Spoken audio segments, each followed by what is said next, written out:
momento muito importante, marcante para a nossa igreja. Eu queria que você estivesse bem atento a tudo aquilo que vai ser falado, ensinado, né? Somente porque algumas palavras são um pouco mais complicadas, assim, de se entender algumas coisas, mas à medida que você caminhar na compreensão durante e prestar atenção em todas as palavras, no final vai ficar claro, né? E eu creio que vai ser muito importante para você até expandir o seu entendimento daquilo que está acontecendo na nossa igreja, daquilo que nós estamos ensinando semana após semana, né? Amém? Então, eu quero começar essa palavra hoje, que é uma palavra mais introdutória, falando sobre o chamado para a espiritualidade integral. Né? Que quando Jesus disse, segue-me, para os seus discípulos, se alguém quiser vir após mim, negue-se a si mesmo, tome a sua cruz e siga-me, lá em Mateus capítulo 16, e aí percebemos um chamado do Senhor, né? Mas que tipo de chamado? Chamado para vivenciarmos uma espiritualidade completa, plena, integral. Então diga assim, um chamado para a espiritualidade integral. Ok. Nós estamos vivendo um tempo onde tudo é integral, né, irmãos? O pessoal busca o arroz integral, pão integral, e tem a espiritualidade integral também. Algo muito interessante da história da humanidade, e é que nós podemos perceber na história da humanidade, durante toda a história, né, a busca do ser humano pela espiritualidade, a busca pelo divino, a busca por aquilo que é sagrado. Isso é algo que é incontestável da história humana, né?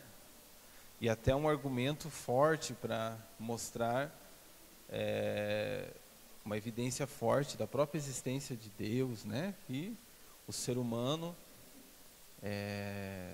desde os seus primórdios, ele busca uma experiência, algum nível de compreensão, de entendimento sobre um ser maior, sobre uma divindade, sobre o sagrado, em busca do sagrado, né? Então, tanto a arqueologia, hoje a antropologia, quanto mais eles fazem pesquisas nas culturas humanas, seja elas as mais antigas e rudimentares, elas sempre vão encontrar as marcas do sagrado, né? Isso é possível perceber naquelas descobertas que fazem, até mesmo nas cavernas, aquelas pinturas rupestres, nas pedras, né? Nas paredes das cavernas, tem de repente lá elementos que mostram como era a agricultura daqueles povos rudimentares, primitivos, né? Como era a vida em comunidade, mas sempre tem o elemento do culto, alguma coisa que mostra eles adorando uma divindade, sacrificando a uma divindade, pintando ali uma divindade, né? Personificando uma divindade, um Deus, seja com o sol, seja com algum elemento, algum acontecimento da natureza, e coisas assim. Sempre vai ter, né? Os hieroglifos egípcios mais antigos, né? De mais de 3.000 anos atrás, lá vai ter elementos da busca do homem pela divindade. E os homens da caverna, que viviam em cavernas, né? Também tem lá suas pinturas e coisas desse tipo. Então, os signos, os altares para os rituais, os códigos e ritos, todas essas coisas que eu acabei de falar, elas demonstram que o homem sempre tentou buscar, entender, refletir em alguma medida sobre o sagrado. Isso é um ponto pacífico, mesmo para pesquisadores ateus, em sua grande maioria, eles vão dizer, ainda que eles não acreditem em Deus, mas eles têm que dizer que essa busca pelo sagrado, pelo divino, faz parte, uma coisa intrínseca, uma coisa constitucional, ligada profundamente ao ser humano. Por isso que sempre está presente, né? Se você for numa ilha remota ainda da Terra, que tenha um tipo de civilização, de povo habitando e que não tenha contato nenhum com o mundo ocidental, e você for olhar, que não tenha assistido um programa do R.R. Soares ou do Valdomiro Santiago, porque está em todo TV a cabo, você coloca lá, tem programa desses caras, né? Então, em várias partes do mundo. Mas digamos que você vá para esse lugar remoto, encontre um povo que não tenha contato nenhum com a civilização ocidental, eles têm alguma expressão, alguma forma de busca e de reflexão mínima que seja sobre Deus, sobre a divindade, né? Isso é interessante. Há uma ansiedade, né, básica, constitucional, de todo ser humano pelo sagrado. Agora, então a questão hoje não é buscar demonstrar se existe ou não uma espiritualidade, ou uma busca, uma tendência à espiritualidade, ao relacionamento com Deus, a busca por compreender Deus no ser humano. Não é? A preocupação não é essa. Agora, a preocupação, e é um pouco daquilo que nós vamos estar falando, é mostrar que até que ponto, né, como essa espiritualidade ela pode se manifestar de maneira completa, de maneira integral. Ok? Então, a preocupação não é defender se existe ou não espiritualidade, né? Mas e como essa espiritualidade ela pode se manifestar de maneira plena e integral, completa. Ok? Diga assim, espiritualidade integral. Isso, é muito importante, né? Parece uma terminologia nova, mas como nós vamos estar... É nova para a gente que não estava acostumado a falar assim, né? E não estávamos acostumados a pensar sobre ela da maneira como estamos pensando e refletindo a partir da palavra de Deus. Mas esta ideia de espiritualidade integral, e como você vai entender melhor ela durante esse período, esse final de semana, que nós vamos encontrar na vida de Jesus, nos ensinos de Jesus, nos evangelhos. Ok? Que é a completa manifestação de uma espiritualidade que engloba, que toca todas as esferas e dimensões da vida humana. Ok? Isso é muito, muito importante. Então, ainda falando sobre a questão da espiritualidade presente na história da humanidade, nós vamos encontrar vários períodos em que a espiritualidade ela vai tendo algumas características específicas na história, na vida do ser humano. Então nós temos aí tipos diferentes de espiritualidades, em momentos diferentes da história.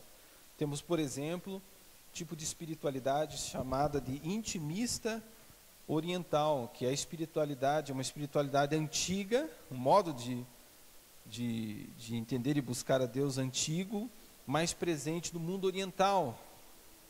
Civilizações, por exemplo, bem antigas como a China, né? Ou o mundo oriental em si, que busca, que é marcada, essa espiritualidade foi marcada pela ideia de alcançar a transcendência ou a união com o absoluto, aquela ideia de subir a níveis, né, chamado de nirvana, até chegar através da meditação, através da contemplação, chegar ao ponto de ter uma compreensão absoluta sobre uma ligação absoluta com o universo ou com um ser superior. Isso marcou E existe muitas religiões ainda que seguem essa ideia, o budismo, né, e várias religiões orientais, que tem essa mentalidade, esse modo de compreender a espiritualidade. Mas isso é uma marca muito forte da religião oriental, da espiritualidade oriental. Aí nós temos um outro, e bem antiga também, aí temos um outro período marcado pela espiritualidade judaica.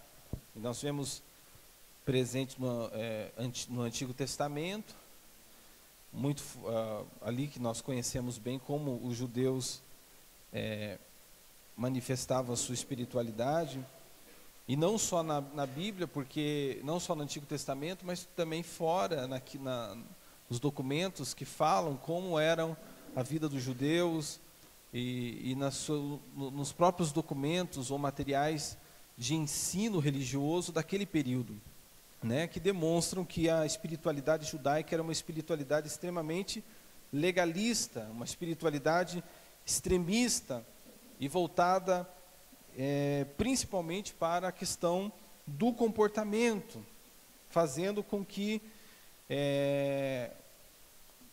o comportamento correto, extremo, intocável, irrepreensível, fosse o meio, a forma de vinculação, de aproximação de Deus, né?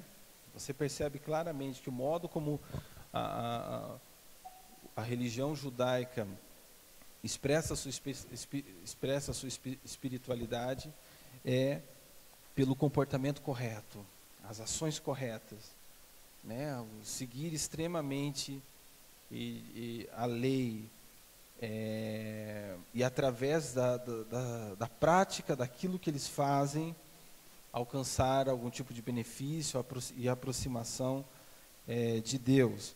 Ainda, irmãos, que não seja essa a ideia principal do Antigo Testamento, não é isso que o Antigo Testamento defende, esse modo extremista e comportamentalista que os judeus manifestaram.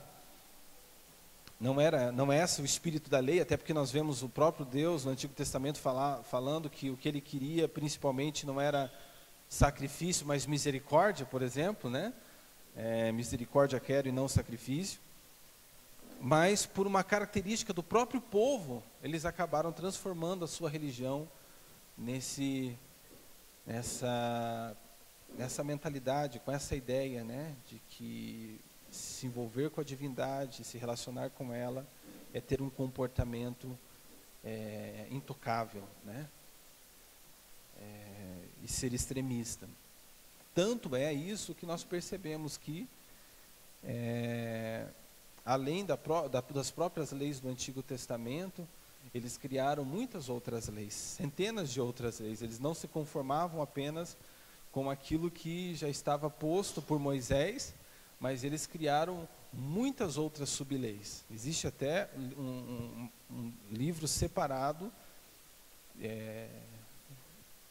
onde eles têm toda a relação de leis. Eu até esqueci o nome, se alguém sabe. Tem o Talmud, mas tem um outro livro. Tá, mas eu não me lembro o nome, mas tem um outro livro onde eles têm uma série de outras leis. São mais de 600 leis, que demonstram o quanto eles valorizam e supervalorizam, né, a questão do comportamento irrepreensível, intocável. A ideia, você vê a busca no Antigo, daí tem a questão do Antigo Testamento mesmo mostrar a ideia deles quererem um lugar, né, uma casa para Deus e tudo mais, né, ainda que Deus demonstrasse que Deus não habita em casas feitas por mãos de homens, mas aquela busca, não tem que ter um lugar, tem que ser um lugar especial, se fulano, se ciclano tem uma casa bonita, um palácio bonito, um castelo bonito, então Deus tem que ter um lugar para ele poder morar, muito bonito também. Então você pode ver que é uma tendência a se relacionar com Deus através daquilo que é exterior e comportamental. Ok? Então nós vimos o período da espiritualidade oriental, né, marcada por essa essa meditação em busca de uma ligação com o divino. Nós vemos essa espiritualidade judaica, extremamente comportamental, e buscando se relacionar com Deus através do comportamento perfeito, correto, intangível, intocado. Daí temos também o exemplo da espiritualidade grega, que o ponto principal é que buscava sempre divorciar o material, as coisas materiais das coisas espirituais. Separar o espiritual do material. E você vai perceber, e existe influência disso até os dias de hoje, porque com a ideia dualista da vida, né? Existe aquela ideia de que existem as coisas sagradas, espirituais, existem as coisas seculares, profanas, que não são espiritual. Eu vou voltar a falar sobre isso mais à frente. Tão forte é isso durante a história, né? Que as pessoas, e nós até hoje falamos, né? Isso aqui é uma coisa espiritual, essa atitude espiritual, aquela lá não, aquela atitude, aquele lugar não é espiritual, né? Orar é algo espiritual, jogar bola já é uma coisa natural, uma coisa humana, não tem problema, mas é humano, não é espiritual. Então a gente sempre tem a tendência de divorciar a nossa vida material em muitas coisas. Não, isso aqui é meu trabalho, uma coisa é o que eu faço aqui no meu trabalho, outra coisa é o que eu faço na igreja, porque lá na igreja é espiritual, aqui é secular. Essa é uma influência já desse período aqui, lá da maneira da espiritualidade grega, né? Influências da filosofia platônica, a ideia de um lugar ideal, né? Como Platão defendia, existe o ideal, o lugar perfeito, onde as coisas são perfeitas, ideias perfeitas, e existe o lugar das aparências, que seria a matéria, o mundo visível, o mundo sensível, né? E isso é o que tinha nesse pensamento grego e influenciou, querendo ou não, a maneira de pensar em Deus e se relacionar com Deus até os dias de hoje. Ok? Espiritualidade oriental, a espiritualidade judaica, a espiritualidade que faz esse divórcio entre a matéria e o espiritual, e a coisa espiritual, com os gregos. Mas também existem as espiritualidades cristãs, né, que são posteriores aí a essas que eu falei. E essas são espiritualidades que surgiram a partir da vinda de Jesus. E elas alegam que tem como base de sua convicção e como base e fonte de compreensão do que é Deus, de como se relacionar com Deus, é Jesus Cristo.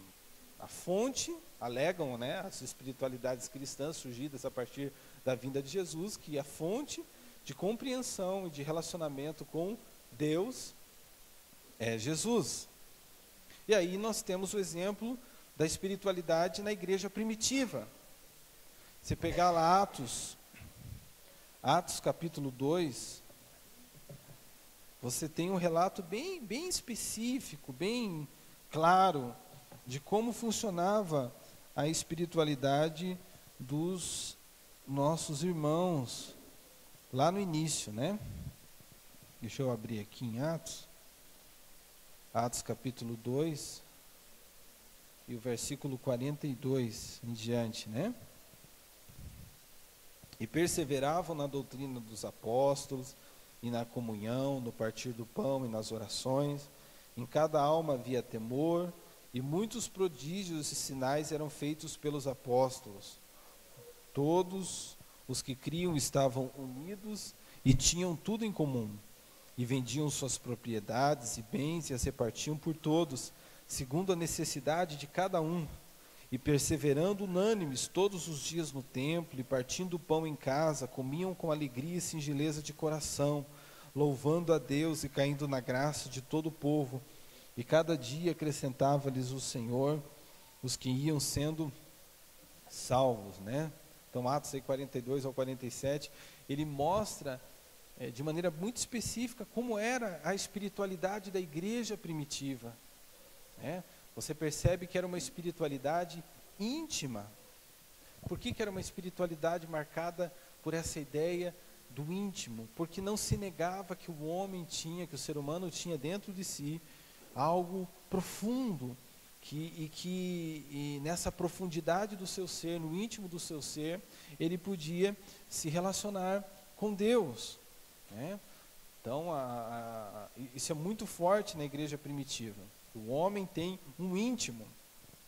Por isso você vai ver pessoas, já no Novo Testamento, orando sozinhas, era normal. Paulo mesmo, quando fala a uma das igrejas, fala que ele se colocava de joelhos diante de Deus, ele falava com Deus, ele conversava com Deus, sozinho, pela igreja, orando pela igreja. Então isso era isso é uma característica de um período onde eles entendiam que você pode ter intimidade com Deus. Você tem uma esfera íntima dentro de você e você pode desenvolver um relacionamento íntimo com Ele, entre você e Ele. Então isso era algo muito interessante. Agora, uma coisa importante, apesar da igreja primitiva entender que o ser humano, que o homem tem o íntimo, e no íntimo pode se relacionar com Deus, ela não era intimista. E o que quer dizer com intimista? Ela não era solitária, ilhada, não se tinha a ideia de, não, eu tenho algo íntimo em mim, eu tenho uma esfera íntima onde eu posso me relacionar com Deus sozinho, então eu vou viver uma vida sozinha, uma vida solitária, porque agora é só eu e Deus. Não, o que você percebe nesses textos aqui que nós lemos, de Atos, é que a igreja primitiva, apesar de crer nesse relacionamento íntimo e pessoal que cada um podia ter com Deus, eles defendiam, ensinavam e motivavam a estarem sempre em comunidade, porque entendiam que a espiritualidade também acontecia junto com os outros irmãos, acontecia quando estavam juntos, né, comendo, aprendendo, conversando, expondo a sua alma um ao outro, orando um com o outro, ajudando um ao outro, ok?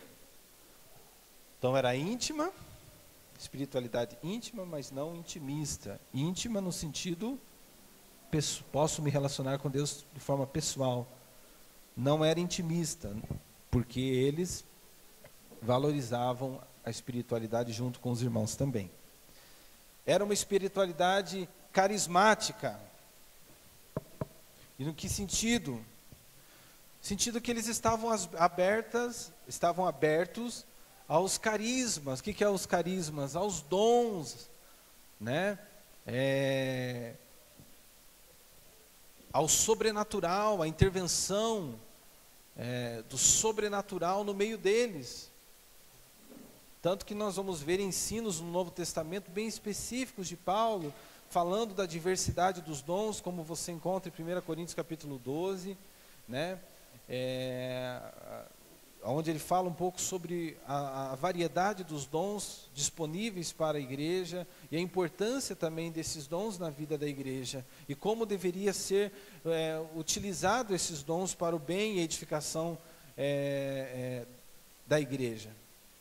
Então há um incentivo, há uma crença de que esses dons existem e há um incentivo à busca por esses dons e há uma abertura para que esses dons possam se manifestar. Ok? Eles oravam por enfermos, eles expulsavam demônios, eles falavam outras línguas, isso fazia parte da igreja. Ok? Então isso é uma característica de uma espiritualidade carismática. O sobrenatural para a igreja primitiva era algo normal, era algo comum, porque foi isso que eles aprenderam com Jesus, né? Ok? Outra característica importante da espiritualidade da igreja primitiva é que era uma espiritualidade também social, íntima, carismática e social. Por que social? Como o texto diz, eles repartiam os seus bens, né, uns com os outros, conforme cada um tinha necessidade, né? Davam conforme as suas posses e recebiam conforme as suas necessidades, de forma que as pessoas da vida da igreja, da comunidade, nenhuma delas tinha falta de nada, daquilo que fosse necessário. Ok? Diga assim: espiritualidade íntima, comunitária, carismática e social. Isso é uma característica forte deste período, ok? Inclusive características que devem fazer parte do nosso modo, da nossa espiritualidade hoje, né? Um outro período, chamado período da patrística, ou esse nome, o que quer dizer esse nome estranho, né? A patrística é o período dos pais da igreja, dos outros líderes espirituais que vieram depois dos apóstolos, né? E foi um período muito importante na história da igreja, e que também tinham características específicas no modo como eles entendiam e vivenciavam a espiritualidade. E uma das características mais fortes era uma espiritualidade de defesa da fé agora, uma espiritualidade apologética, quer dizer uma espiritualidade de defesa da fé. Foram surgindo heresias no meio, ensinos errados no meio da igreja, né? Desvalorizando a Jesus, ora desvalorizando a divindade de Jesus, ora desvalorizando a humanidade de Jesus. E aí os pais da igreja tiveram que começar a defender isso. E com isso eles começaram também a ter que formar, a desenvolver a teologia daquele tempo, né? Defendendo a divindade, defendendo a humanidade de Jesus. Isso foi algo muito forte, que acabou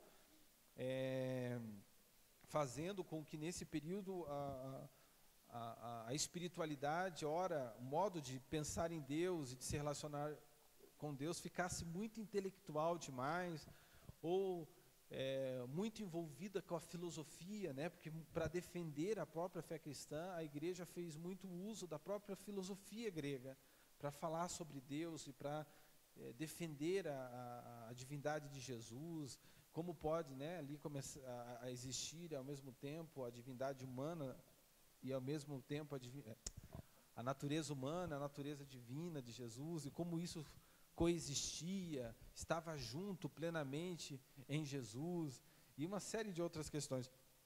E eles acabavam, então, nessa tensão toda, caía a hora no modo de se relacionar com Deus e de expressar essa relação com Deus, muito intelectual, muito envolvida com a filosofia. Então, existe influência disso até os dias de hoje, né? Depois desse período aí nós temos a Idade Média, a espiritualidade da Idade Média, que era basicamente centrada na Igreja Católica. Ali depois de 300 depois de Cristo, né, você percebe o auge, o desenvolvimento e o auge o crescimento, né, da Igreja Católica, ao ponto dela se misturar, se envolver com o Estado, ali com Constantino. E então, a espiritualidade que passou a ser conhecida a partir daquele momento é uma espiritualidade centrada no catolicismo, na Igreja Católica. E trata-se basicamente de uma espiritualidade mágica, uma espiritualidade focada nos ritos, nos rituais, nos adereços, nos artefatos, nos símbolos, nos gestos. Inclusive porque se atribuía muito a ideia, e até hoje se tem essa ideia no meio do catolicismo, de que os símbolos, os gestos, essa parafernália de coisas que a igreja criou, elas têm algum tipo de poder, transfere algum tipo de graça aos seus fiéis, né? Então aquela ideia mágica que existe em torno dos cultos, de que na hora da ceia, ali a hóstia, ela vai virar o corpo de Cristo literalmente. Nós ensinamos, quando participamos da ceia, que o pão e o vinho, eles são símbolos, né? Mas continua sendo pão, né? Continua sendo vinho, os elementos. Mas na mentalidade católica, aquele pão se torna corpo e aquele vinho se torna sangue, literalmente. Então, que a pessoa que está comendo ali a hóstia, o vinho que está sendo bebido pelo padre, é o sangue de Jesus, e a hóstia que está sendo, o pão que está sendo distribuído para os fiéis, é o corpo de Jesus. Um está comendo o dedo de Jesus, o outro um pedaço do nariz. Mas a ideia, o que é isso? É uma mentalidade mágica, né? Que naquele momento havia toda aquela expectativa durante as reuniões, as missas, de que naquele momento a hóstia e o vinho vai se transformar no corpo e no sangue de Jesus, literalmente falando. Então essa é a ideia de uma espiritualidade mágica, o poder dos artefatos, né? Você pode ver todo esse mistério, esse negócio, essa áurea, né, que existe em torno dos artefatos que supostamente são achados, o manto de Jesus, o santo sudário. Se você vê forte, né, tem um rapaz que eu conversei esses tempos lá em Florianópolis, bem católico, ele falando para mim de um pedaço da carne de Jesus que eles encontraram, que está num lugar lá na Argentina. Não, o cara é estudado, né? Mas ele falando, você precisa, ele falando com tanta convicção para mim, né? Eu não falei nada contra, para não quebrar a nossa conversa boa que estávamos tendo ali, né? E eu ali pensando, meu Deus, como eles acreditam nisso, né? Falando de reportagem que teve sobre isso, e falando que era um pedaço da carne mesmo de Jesus, se não me engano um pedaço, não sei se era do coração ou da onde, que até hoje, depois estava vivo e ainda, como se fosse um pedaço de carne ainda vivo, né? Mas eu estou falando uma coisa, realmente é uma coisa que que é engraçado, mas eles... É para você perceber essa mentalidade, essa ideia de espiritualidade marcada pelo mágico, coisa mágica, os artefatos, a importância, o valor espiritual dos artefatos encontrados, o sinal da cruz, os símbolos, né? Se você, né? Aqui eu não estou ridicularizando, né? As pessoas que são católicas, né? Eu estou assim no sentido de a gente identificando elementos que são característicos do modo deles se relacionarem com Deus, que claro, a gente sabe que biblicamente não está certo, né? Mas é o modo como eles acreditam. O sinal da cruz, passou na frente de uma igreja católica, faz o sinal da cruz, porque se não fizer se sente mal, e se fizer se sente bem, porque parece que aquilo ali traz algum poder, aquilo ali traz alguma proteção, traz alguma bênção para ele. Carregar a cruz, né? Então é característica. A ideia de uma espiritualidade sacrificial, e não aqui tanto sacrificial no sentido do sacrifício pelo outro, por estar fazendo algo pelo outro, mas a ideia do sacrifício como um meio de alcançar alguma coisa, uma graça, coisa que está presente até os dias de hoje. Né? Subir uma escadaria de joelho, carregar uma cruz nas costas, é a ideia de um sacrifício para receber uma graça, receber uma bênção, né? O pessoal que vai para Aparecida, né, tem um caminho que é feito a pé, um caminho alternativo que é feito que vai até Aparecida do Norte lá, e o pessoal faz, às vezes enfermo, às vezes doente, com dificuldades de caminhar, mas vai sofrendo até chegar lá, para poder, através daquilo, ser um meio de receber uma graça, de receber uma bênção de Deus, ou da Aparecida e coisas desse tipo. Então isso é característica dessa espiritualidade. E outra coisa interessante da espiritualidade católica, agora mais especificamente desse período da Idade Média, é a vida monástica, né? É a ideia de que para que você tenha uma vida santa, uma vida espiritualmente perfeita ou boa, você tem que ficar longe do mundo. E até a vida monástica dos monges não foi até uma coisa assim premeditada, nós vamos criar um projeto para em tal período começarmos os monastérios e aí a vida monástica. Os monges, não, como a igreja se uniu com o Estado nesse período, se envolveu politicamente e começou a dar ênfase a isso, né? Isso começou a influenciar negativamente a igreja, e a igreja negativamente ao Estado, né? Começou a crescer a questão financeira da igreja, a busca pelo poder e tudo mais. O monasticismo, essa vida monástica, foi uma resposta, um protesto contra isso, porque eles não concordavam com isso, então, e achavam que isso era demais, e então eles decidiram viver uma vida reclusa, distante, simples, separada, que entendiam que o correto seria isso, né? E seria o melhor para que eles pudessem viver uma vida santa diante de Deus. A ideia, outra coisa interessante desse período que marca a espiritualidade, é o purgatório, né? Tem muito a ver até com essa vida monástica, porque é uma vida que busca na reclusão a ter uma vida santa, mas ao mesmo tempo cria-se uma mentalidade de muita culpa também. E meios para resolver isso, né? Que é o purgatório, por exemplo. A ideia de que de alguma forma você pode purgar-se dos seus pecados, um lugar onde você vai purgar os seus pecados para ter acesso ao céu, uma antessala, né? Onde você paga pelos seus pecados. Você pode ver o distanciamento que essas ideias vão dando daquilo que eu falei anteriormente sobre o modo como a igreja primitiva vivia. Há um distanciamento na compreensão do que é viver uma espiritualidade, como na igreja primitiva, marcada pela parte social, comunitária, pela intimidade pessoal com Deus, e ao mesmo tempo pela questão social, a preocupação uns com os outros.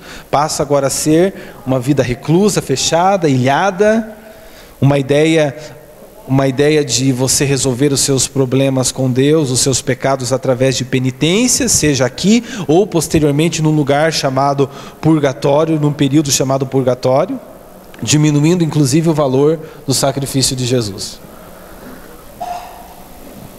Ok? Então, essa é a característica da período, a Idade Média. Aí nós temos também a espiritualidade da igreja reformada, do período da reforma, que tem algumas características muito específicas, muito, muito interessantes. Uma delas é a característica batalhadora, parecida com daquele período dos pais da igreja que eu falei, porque agora você percebe uma ênfase nos reformadores em batalhar contra esses desmandos e essas parafernálias que a Igreja Católica havia instituído. Tanto que você tem, por exemplo, Martinho Lutero vindo com as suas 95 teses, e dentre elas só a fé salva, só a graça, né? Que é a salvação pela fé, por meio como um dom de Deus, gratuita, de graça, e só as Escrituras. A Escritura como valor absoluto para medir e para estabelecer o que é certo e o que é errado, no que a igreja deve pensar e tudo mais. Então isso foi muito forte. E nesse período você percebe toda aquela ideia de culto mágico, peso espiritual nos artefatos, toda aquela coisa caindo por terra.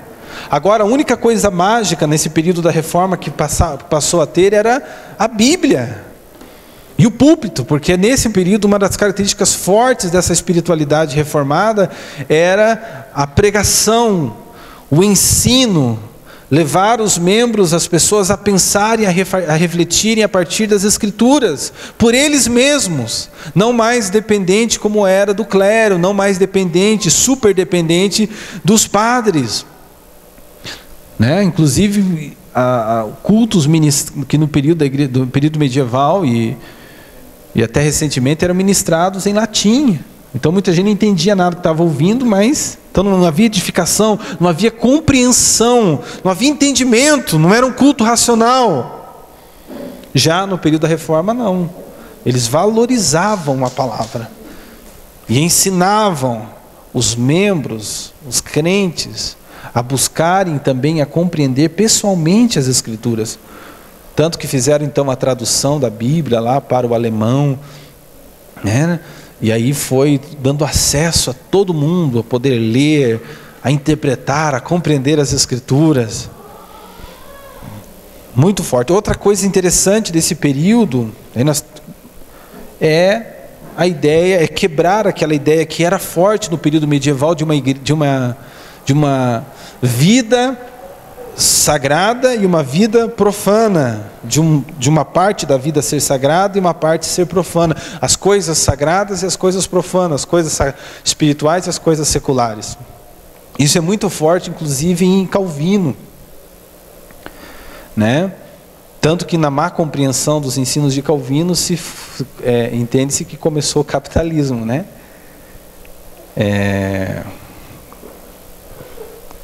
Mas por uma compreensão errada. E por que se diz isso? Porque foi com o ensino protestante desse período da Reforma que passou-se a valorizar muito mais o trabalho, porque passou-se a entender que o trabalho era algo espiritual também. Da mesma forma que eu ia para a igreja com aquele coração devoto e com aquela ideia de cultuar a Deus, agora também eu entendo o meu trabalho como um lugar onde eu sou também sacerdote e aonde eu cultuo e sirvo a Deus, que é algo bíblico, né? Isso foi muito importante. Agora o trabalho não é algo secular, profano, que se quer estar livre para poder viver aquele momento espiritual, porque lá no trabalho aquele momento é profano, é secular, não é espiritual, é natural, é carnal. E a ideia da Reforma foi de trazer o princípio de que o trabalho é lugar de você ser um sacerdote também, é espiritual. E com isso houve uma valorização muito grande do trabalho, a ideia de ser produtivo, mas agora motivado por uma mentalidade, por uma espiritualidade. Aquilo que eu estou fazendo é para Deus. Inevitavelmente isso trouxe um boom financeiro também, porque se trabalhava agora com uma ideia de que se estava trabalhando para Deus, de que era bom, de que era dignificante, que era algo espiritual. Ok? Aí depois desse período da Reforma tem o período chamado pietista, movimento pietista, que também tinha um tipo de espiritualidade bem específico, veio do luteranismo esse movimento, e valorizava as experiências individuais dos crentes, enfatizava a conversão pessoal, a santificação, a necessidade de se renunciar ao mundo. Você tem aí a Reforma trazendo a mentalidade, né, para a espiritualidade de que o trabalho, o mundo, que não há essa separação entre sagrado e profano. Daí você tem o movimento pietista depois vindo e trazendo uma ideia de novo, como muitos entendem, de que as coisas do mundo precisam ser renunciadas e tudo mais, para poder viver uma vida santa. E começou-se nesse período pietista também aquela ênfase a dar vazão às emoções também. E muitos movimentos posteriores que foram surgindo, o metodismo, o próprio pentecostalismo, eles têm alguma influência do pietismo. Depois período da espiritualidade pietista, você tem a espiritualidade mais ortodoxa. Período em que a espiritualidade era muito marcada pela crença correta. Período da história onde se buscava ser o mais literal possível, o mais perfeito possível na compreensão da Bíblia. Ter a doutrina, ter o entendimento mais certo possível da Bíblia. E é um período também intenso, porque ao mesmo tempo que se buscava a doutrina mais certa, a doutrina mais correta, se vivia na prática, apesar de buscar a doutrina mais correta, não se vivia na prática aquilo que era defendido na doutrina. Havia uma certa separação, certa tensão entre a prática e a crença. Tinha-se a crença e buscava-se, se defendia a crença correta, mas não se praticava a crença correta. Tinha-se a ortodoxia, mas não se tinha a ortopraxia, que seria a ortodoxia, crença correta, ortopraxia, prática correta, ou a prática correta correspondente àquela crença. Isso foi muito marcante, foi um período da espiritualidade marcada por essa tensão, crença correta, prática divorciada da crença. Aí você tem também o período da espiritualidade da neo-ortodoxia. Olha, você está vendo tantas espiritualidades para você perceber como as pessoas vão tentando achar um método, um meio para se relacionar com Deus e expressar essa relação com Deus de alguma maneira, tentando sempre buscar um meio mais certinho para expressar isso. A neo-ortodoxia acabou redescobrindo algumas coisas importantes, que é a singeleza e a beleza humana, a ideia de que você se torna mais espiritual quanto mais humanamente compassivo você se torna, quanto mais afetuoso, mais humano você se torna, mais espiritual você é. Ou você é mais espiritual quanto mais humano você se torna.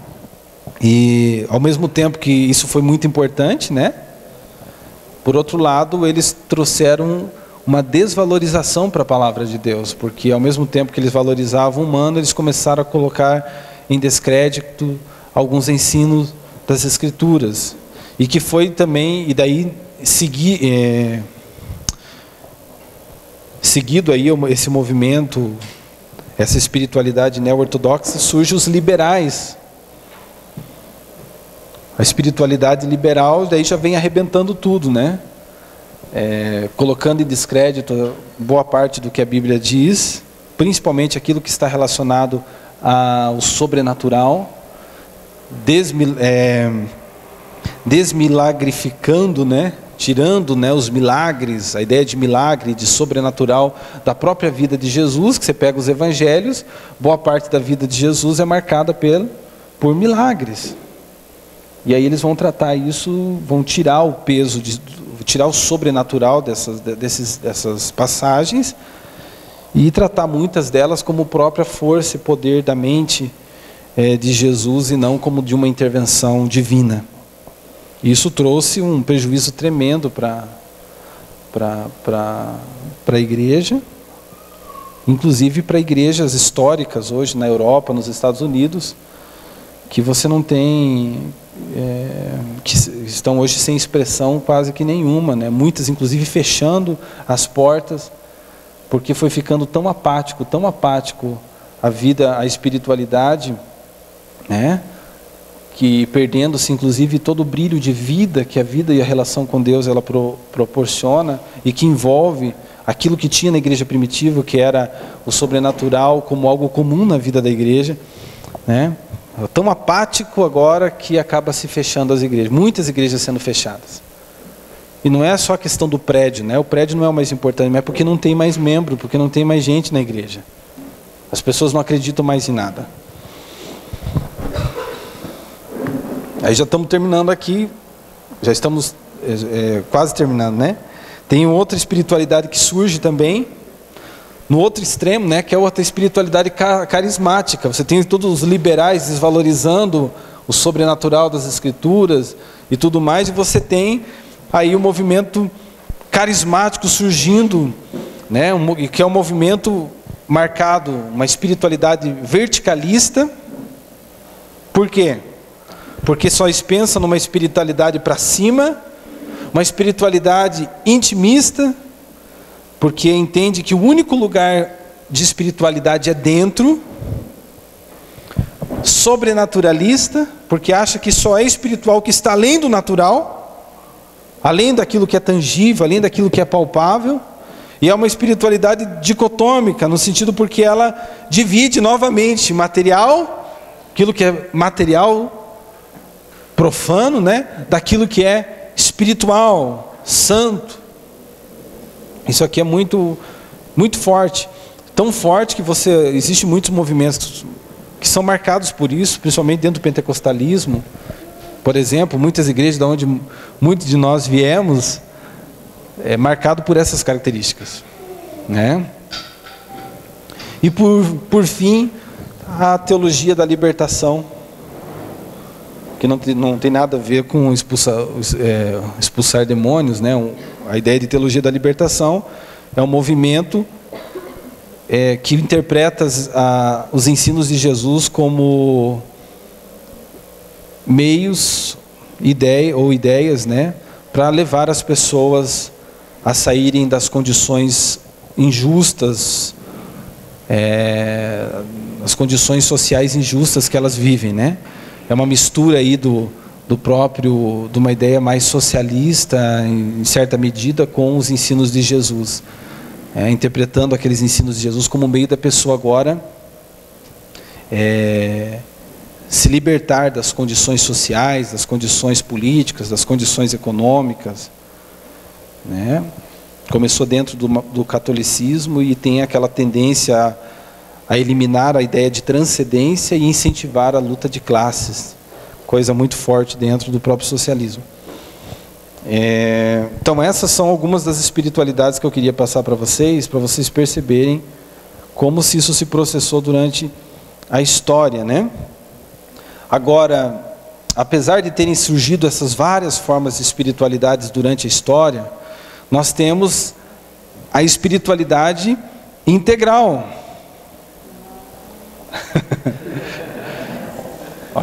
Então você tem um monte de espiritualidades, algumas delas tocando em pontos importantes da espiritualidade integral, mas não eram espiritualidades integrais. Não era integral nesse sentido como nós queremos falar aqui, né? E a espiritualidade integral já é aquela que tenta ajuntar todas as dimensões da vida como elementos de culto. Todas as dimensões da vida como uma expressão e uma forma de se relacionar com Deus. Ok? E aqui nós não queremos estar falando durante esse final de semana em si sobre vida espiritual, né? No sentido de como se fosse um quarto novo, irmãos, para que você possa ter uma vida espiritual. A vida espiritual vai acontecer no momento que você entrar no seu quarto e você orar. A vida espiritual vai acontecer quando você participar de um culto, ou a ideia de culto, o culto vai ser aquele período em que você vai no domingo de manhã lá no cinema, ou aquele período em que você vai para o seu GP, ou aquele período em que você se reúne para orar com alguém. Então não é essa ideia que nós queremos passar, não é isso que nós queremos enfatizar, não queremos que você entenda, seja incentivado agora a buscar uma vida espiritual, né? Não queremos incentivar você a buscar uma vida espiritual através de algum ponto específico, como a oração, por exemplo. Então, irmãos, a partir de hoje, né, você vai sair daqui desse retiro e você vai aprofundar a sua vida espiritual orando mais, lendo a Bíblia mais, ainda que a oração e tudo isso faz parte, né, está envolvida, mas não é o meio de se tornar espiritual. Nós queremos, na realidade, que você compreenda que toda a sua vida agora está envolvida pela espiritualidade, e toda a espiritualidade, seu relacionamento com Deus, a sua vida em Deus, a sua meditação em Deus, a sua compreensão de Deus, a sua expressão de Deus, acontece nessa vida em todas as suas dimensões e esferas. O próprio Cleberson mais à frente vai estar falando, né, que envolve o seu lazer, que envolve a oração, que envolve a palavra, a leitura e o estudo da palavra, que envolve o seu descanso, que envolve o seu estudo, que envolve o seu trabalho e todas as outras coisas. Isso é muito interessante, porque é isso também que nós percebemos claramente na vida de Jesus. Todo o Evangelho, desde a afirmação, lá em João capítulo 1, versículo 1, de que o Verbo se fez carne, até as últimas e mais simples ações e gestos de Jesus, é uma defesa dessa espiritualidade integral. Porque na vida de Jesus é impossível você separar o espiritual e o secular, separar o espiritual daquilo que é material. Não existe na vida de Jesus o espiritual e o profano. Então o que é espiritualidade integral? Espiritualidade integral é aquilo que está retratado nos evangelhos. Jesus se fazendo carne, Jesus se tornando, o divino se tornando matéria, o divino se cobrindo de carne, de veias, de sangue, comendo vegetais, bebendo água, respirando oxigênio, tomando vinho. Quando a Bíblia diz que o Verbo se fez carne, diz que habitou entre nós, viveu entre nós, ela está querendo dizer que a espiritualidade, ela se tornou plena, completa, integral, envolvente. O concreto saindo do abstrato e o material sendo invadido pelo espiritual. Jesus, irmãos, não fala nos evangelhos da palavra espiritual. Você não vai encontrar Jesus falando, ensinando o que é o caminho para o que é o ponto espiritual da vida, o compartimento espiritual da vida. Ele nem usa essa palavra, que é comum na boca de muita gente, mas não era comum na boca de Jesus. Para Jesus não havia vida espiritual. Para ele, espiritualidade era a vida. Diga assim: espiritualidade é a vida. E sobre a vida ele falou muito, porque a espiritualidade é a vida. A nossa diferença é que nós temos uma vida espiritual, e para Jesus a espiritualidade era a vida. Por isso, quando ele se refere à vida, ele está se referindo à espiritualidade, porque não pode existir qualquer espiritualidade a não ser na vida. A tua relação com Deus precisa acontecer em todo tempo. Ela se expressa em todo tempo. Ela é absorvida em todo tempo. Ela é desfrutada em todos os momentos. E isso é tão forte, irmãos, e vai ser aprofundado durante o nosso tempo aqui na chácara, porque ao contrário do que nós percebemos na vida de muita gente, parece que quando elas perdem algumas bases, algumas coisas que eram fundamento para ela e que não deveriam ser, como um prédio, um lugar para adorar a Deus, uma estrutura de igreja visível, elas perdem o chão ao ponto de descambarem na vida, se arrebentarem no pecado. Nós conhecemos muitos casos assim, pessoas inclusive que vão para outras religiões, crentes que vão para o candomblé, cristãos envolvidos que de repente se tornam profundamente indiferentes contra a fé, profundamente indiferentes em relação à fé. Mas por que muitas dessas coisas acontecem? Porque a compreensão delas em relação ao que é ser espiritual, ou a espiritualidade estava relacionada a atividades que ela tinha na vida da igreja, ou aos momentos que ela considerava sagrado, que agora foi tirado dela, a estrutura que ela considerava necessária para ela se relacionar com Deus, fundamental para ela se relacionar com o Senhor e expressar essa relação. E é isso que nós queremos mostrar, incentivar, trazer clareza para os irmãos no Senhor. Que a sua vida com Deus, ela não depende desse momento que você está aqui. não, o teu desfrute de Deus, a tua relação com Deus, a tua compreensão com Deus, de Deus, não depende da estrutura que a mãe tem, não depende de um momento específico, de uma tarefa que você executa para Deus. Você precisa compreender a sua vida e a sua espiritualidade a partir da própria vida, de uma espiritualidade que acontece, que se manifesta e que se desfruta em tudo que você faz.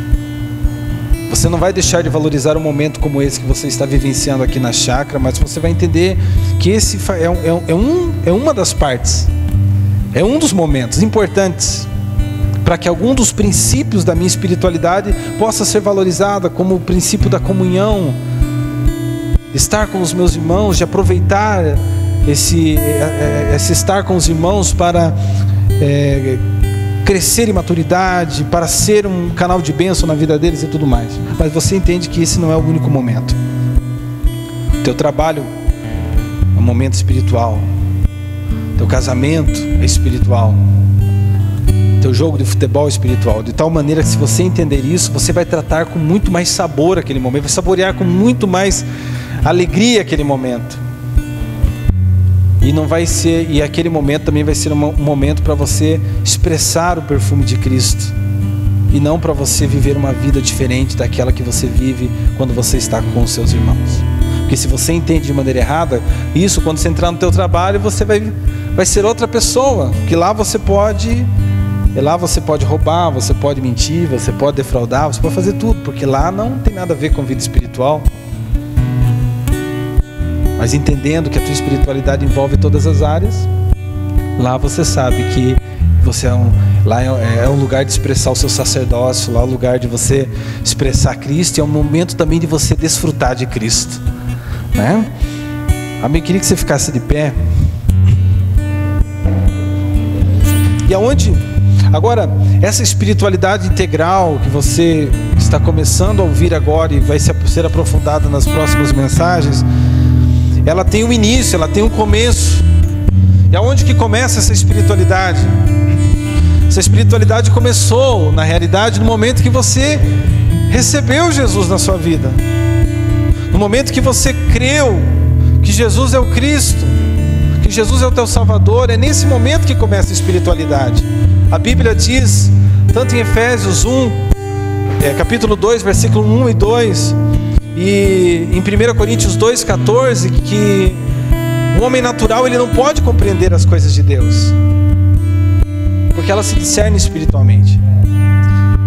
Então a pessoa que ainda não teve uma experiência com Jesus, ela não pode ter essa espiritualidade integral. Não que ela não tenha fome de Deus, não que ela não tenha uma fome, algum tipo de desejo, como nós mostramos durante a história da humanidade, que isso é intrínseco ao ser humano, mas ela não pode expressar e vivenciar essa espiritualidade integral, completa, da mesma forma que Jesus. Isso só acontece quando você recebe, você crê em Jesus. Da mesma forma, quando Pedro disse ali no capítulo 16 de Mateus: Tu és o Cristo, Filho do Deus vivo. O que Jesus disse? Não foi carne e sangue que tu revelou, mas foi o Espírito. Por isso que precisa ser resultado dessa experiência pessoal com Jesus, no momento que você crê. Então ela começa no momento que você crê, e ela se desenvolve no discipulado. Mas qual discipulado? O discipulado de Jesus. Jesus, depois que ele fala isso para Pedro, quando Pedro fala, né, tu és o Cristo, e ele fala para Pedro: não foi carne e sangue que tu revelou. Ele mais à frente ele diz: se alguém quiser vir após mim, negue-se a si mesmo, tome a sua cruz e siga-me. Então a nossa espiritualidade começa quando cremos, e ela se desenvolve no segue-me, quando nós decidimos ser discípulos de Cristo, quando nós decidimos, desfrutando da vida dele, também seguir o exemplo da vida dele. E nesse mesmo texto, Jesus mesmo fala como foi a vida dele. Teve um momento que, depois que Pedro fala, confessa que Jesus é o Cristo, Pedro também deixa a sua boca ser usada pelo diabo para dizer para Jesus, né, tem dó de ti mesmo. Não, né, que Jesus começa a falar que convém que ele seja morto e tudo mais. Aí Pedro fala, não, tem dó de ti, não precisa disso. Aí Pedro diz, né, para trás de mim, Satanás, que só se preocupa ou se interessa com as coisas dos homens e não com as de Deus. E em seguida ele diz, se alguém quiser vir mais à frente, se quiser vir após mim, negue-se a si mesmo, tome a sua cruz e siga-me. E seguir a Jesus é exatamente estarmos dispostos a viver a vida dele, que foi uma vida de completa devoção a Deus no outro. Porque essa morte, esse sacrifício de Jesus, essa disposição de entregar a sua vida na cruz, não foi por ele, foi por você, foi por mim. E o discipulado, a espiritualidade em que acontece seguindo a Cristo, essa espiritualidade de completa entrega a Deus pelo outro, onde você está disposto a se sacrificar pelo outro, a dar a sua vida pelo outro. Deixa-se então a vida egoística, essa espiritualidade egoísta que nós vivíamos aprendendo e até ensinando, e que levávamos os crentes a pensar, o que eu ganho com isso? O que eu vou ganhar em participar da igreja, de um retiro, o que eu vou ganhar ajudando o irmão? Com certeza, fazendo isso Deus vai me abençoar, com certeza, realizando aquilo eu vou ser bem sucedido. Aquela ideia de que eu ganho alguma coisa fazendo alguma coisa para Deus. Espiritualidade egoísta, parece piedosa, mas é egoísta. A tua preocupação agora como seguidor de Jesus é que eu posso dar apenas pelo amor, né? Como a minha vida, a exemplo da vida do meu Senhor, que foi de entrega, como é que eu posso entregar também a minha vida para tornar a vida do meu irmão melhor, independente se eu vou ganhar alguma coisa com isso, materialmente falando ou não. E Jesus está nos chamando, né? Você já está no caminho, porque você já creu em Jesus, amém? Mas hoje é momento de você reafirmar uma compreensão mais profunda, mais ampla, a disposição tua de seguir Ele, seguir a vida dEle, o exemplo dEle, de seguir de vivenciar o mesmo estilo de espiritualidade que Jesus vivenciou, uma espiritualidade completa, integral. E essa espiritualidade integral, a disposição em ser um canal de doação, de entrega e sacrifício, em amor sempre. Fecha os teus olhos, vamos orar em cima dessa palavra, querido. Pai, em nome do Senhor Jesus, eu te louvo, Senhor, por que o Senhor nos traz cada dia mais clareza, Senhor.